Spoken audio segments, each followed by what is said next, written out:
How's it going, everyone? My name is Tommy, and this is Tommy Boy Incorporated YouTube channel. It's been a while since my last upload, so I figured today, on this beautiful Saturday evening, what better than to make a review of my beautifully well-preserved 1989 Lincoln Mark 7 Bill Blass edition. First, I'll give you a brief history lesson of the Lincoln Mark 7, and then I'll follow it up with a walk-around around my Lincoln Mark 7.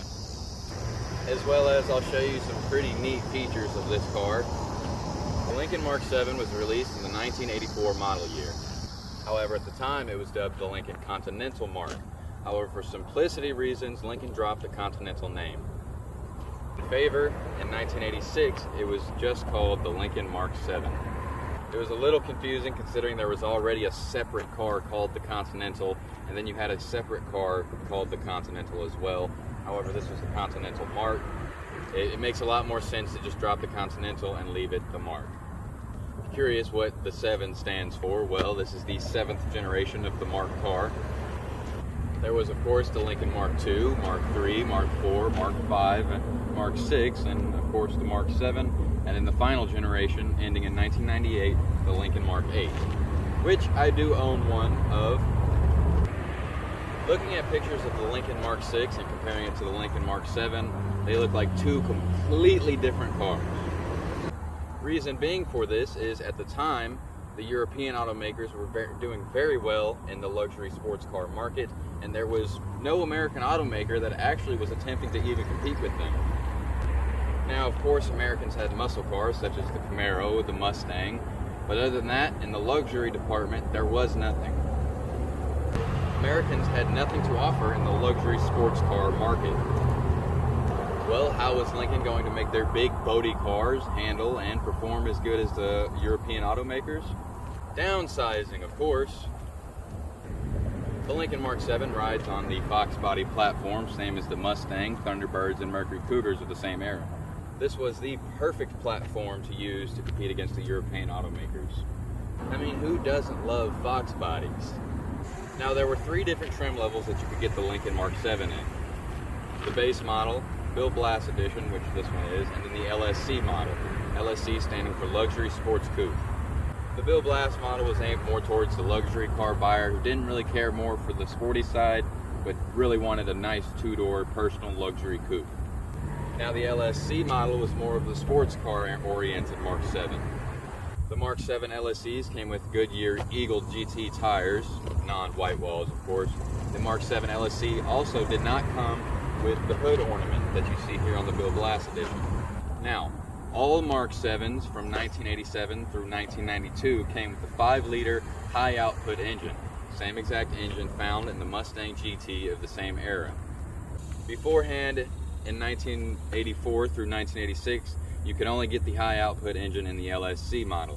However, in 87, to simplify things, they put the HO engine in each car. The 5-liter high output engine made 225 horsepower and 300 pound-foot of torque. Now, at the time of their release, these were very respectable numbers. Now, anyone familiar with the 302 Windsor or the 5-liter high output engine, they're easily modifiable. Anything you can put on the Mustang GT, you can put on this engine. That's why throughout the years, hot rodders picked these cars apart. Hot rodders picked these cars apart, turning them into dragsters. You name it, these cars have been done. They have been picked to death. In the late 90s, early 2000s, and even still to this day, you can pick up one of these cars in not so good condition, anywhere from a couple $100 to $1,000, or one in very clean condition, such as this one, anywhere from $4,000 to $10,000. Now, I say these cars were picked to death by hot rodders because of the engine that was in them. Slap on some GT40 heads, some headers, exhaust, cam, and you've got yourself a pretty nice street racer. Now, these cars were picked apart so bad because you could get them cheaper than the Fox body Mustang GTs after they had depreciated. However, thankfully, this one is a survivor and is in absolutely, I'd say, 8 out of 10 condition, about as close as mint as you will ever find one. Now, of course, there are some out there that are definitely nicer than this one, but this one is definitely in the top 10% of the cleanest ones around. And without further ado, I will now introduce to you the quirky features of the Lincoln Mark 7. Doug DeMuro styled, I guess. Not trying to copy him, but I mean, he does make great videos. Now, how do I know it was garage kept? Well, for starters, the previous owner told me that it had been garage kept. I know you can't always believe the previous owners. However, under further inspection, it is quite obvious that this car has been garage kept. Now, mine does have a few tasteful mods, such as BBK shorty headers, X-pipe with Flowmasters. The car has also been tuned by Lance at DFW. And altogether, it does wake the car up just a bit, and it does sound a lot better. Now, as I was saying, how I knew this car was garage kept, all of these hoses are original Motorcraft hoses, and you cannot see dry rot on these hoses anywhere. These I mean, they feel like these are brand new hoses. These hoses back here, these are still Motorcraft hoses. When I removed this to install my headers, I took the hose off, and you can see a Motorcraft running across the back side of it. Here you can still see original idle air control valve. This is the original radiator, as well as every single body panel on this car is the original.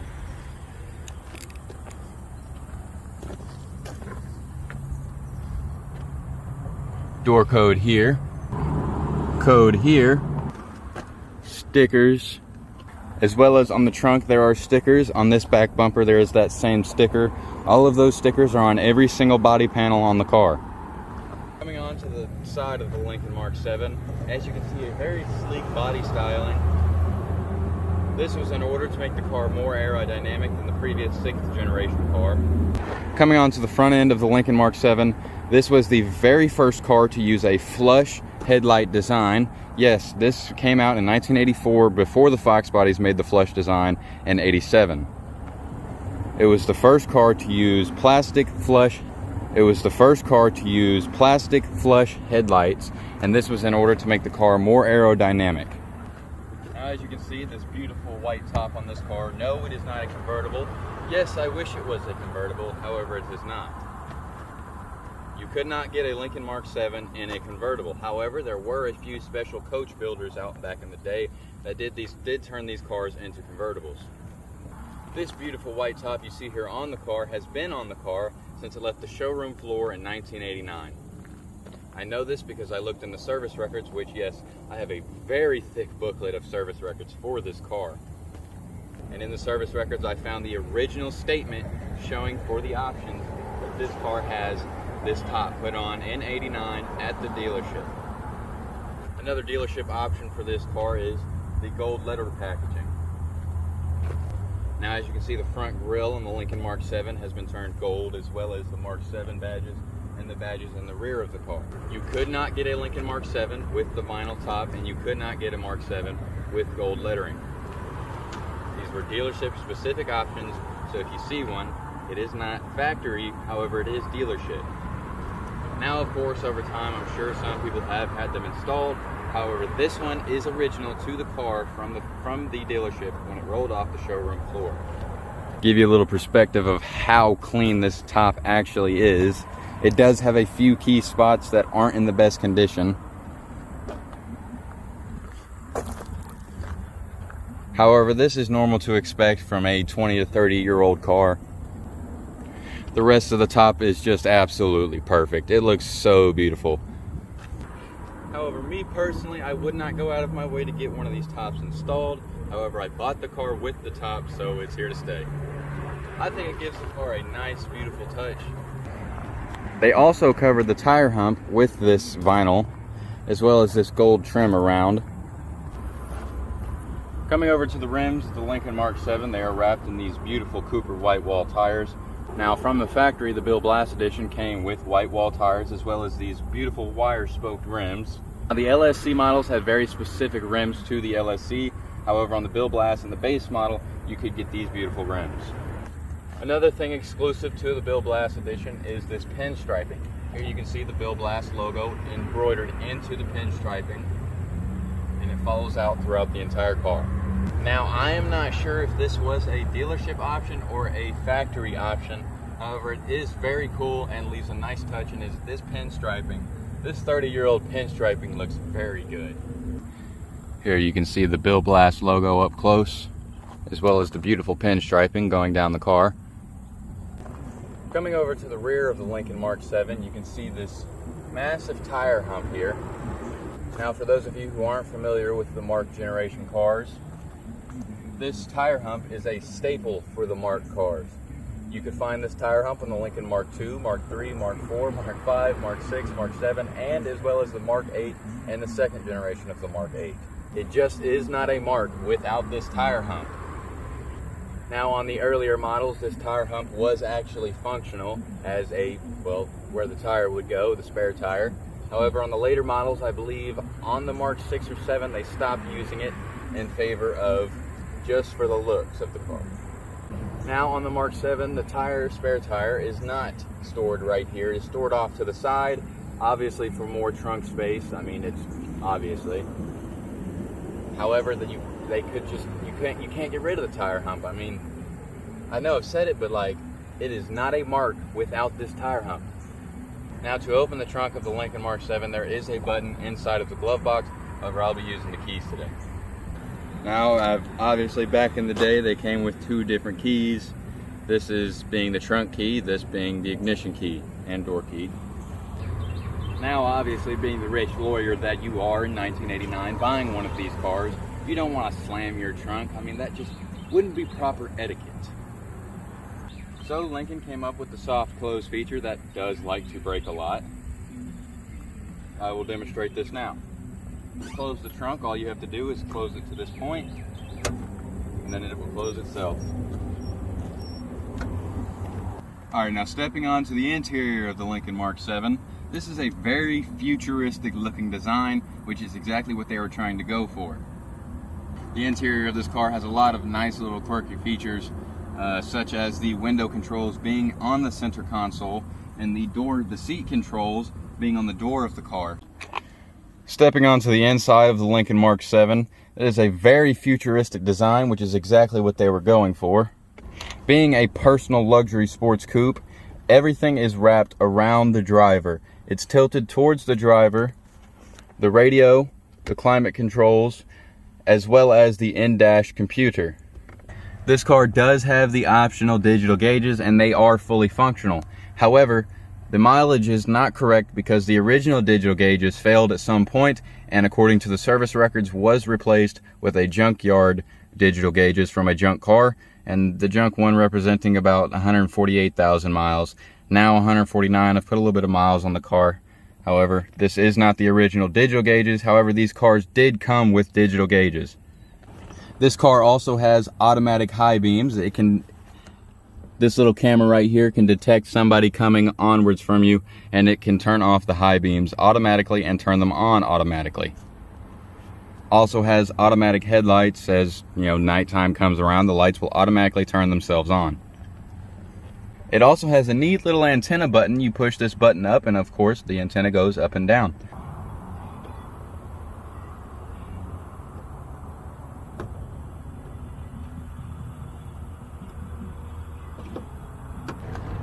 Now, as I was saying before, the seat controls are located on the door of each side.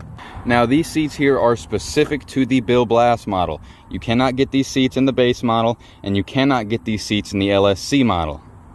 When I tell you these seats feel like sitting on a lazy boy couch, it feels like sitting on a couch at home. I mean, so heavily padded, so comfortable.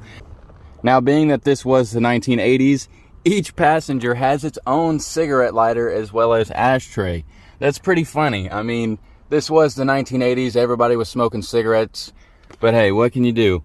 It's pretty cool. It's a pretty neat feature. Now each rear seat passenger does have their own light control right here on the side panel. Coming on over to the center console of this car, here you have the absolutely useless cup holders. Now, I say useless because, well, I don't have the pieces. However, there are little rings, just this little plastic ring that goes right here and here. And I mean, this is the most useless cup holder in any car. Even with the rings, these are just absolutely pointless cup holders. Now, as for the center console, there's not a lot of space. For reference, I will use my wallet right here. That's my wallet, a normal size wallet, and that's about the amount of room that you have inside this center console. A little neat feature though, inside of this center console, this car has its own dedicated safe. Yes, you push down on this arrow, you cannot open it. However, you have to put the trunk key in here, and once you do so, you open the safe, and here is the in-dash safe. Here you can store change. Here is the annoying fuel door. To open the fuel door on this car, it is very annoying in my opinion. You have to open this safe every single time you want to open the fuel door. I imagine this is so people couldn't siphon out the gasoline or any valeters or anything. You had to have this key to open the safe to open the rear fuel door. Now, as I was saying before, the window controls are on the center console, as well as mirror controls. Here is the ashtray. This does work. As well as you have automatic electronic climate control. Here is the 4-speed automatic shifter with drive and overdrive. Now, I'm not sure on this, but I believe these cars came standard with the Coaxial Premium sound system. This one does still have the original speakers, and they actually sound very, very good. Now, here you have the Lincoln Mark 7 logo embroidered onto the dash of the vehicle. Now, this crack here is a very common problem on these cars. This is probably one of the only defects with the car, is that this crack on the dash. But other than that, she's mint. Like I was saying before, everything is wrapped around the driver. This whole column is tilted towards the driver. I'm not sure if it really picks it up well on camera, but it looks kind of cool. Kind of see how it's all tilted. Now, this is quite possibly my favorite subject of the video, and that is talking about the amazing air ride suspension. Some people love it, some people hate it. I'm one of those people that absolutely loves it, and I will sit there and tend to all the problems that it may have, such as leaking bags, leaking air lines, failing compressor, you name it. It is very problematic. I'm not going to touch too much on how problematic the system may be. However, I will demonstrate how amazingly cool that it is. Not only can this suspension system ride smooth and just, paired with these comfortable seats, it feels like you are riding on an absolute cloud. Now, the air suspension is paired in all 4 corners of the vehicle, front and rear. Now, what the system does is it keeps the car level at all times. Say you're putting heavy luggage into the trunk of the car, the rear end of the car may squat. However, when you turn the car on, the system will automatically level the car back out. Even such as driving through turns, the system keeps the car maintained level, going through corners at all times. The system can also lower itself at highway speeds. I will now demonstrate how the system keeps the car level.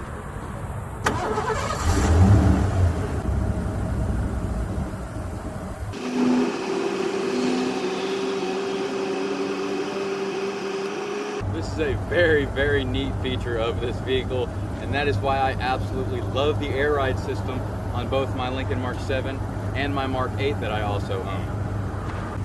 When you get inside of the vehicle, obviously the car will squat down a little bit.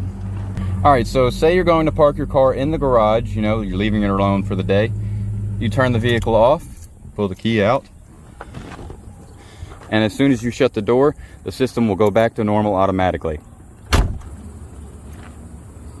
Thank you for watching my video on my beautifully well-preserved Lincoln Mark 7. I think that's about all the things I can cover, or all the things at least I know to my knowledge. If there are more things that I left out, please drop them in the comments and let me know.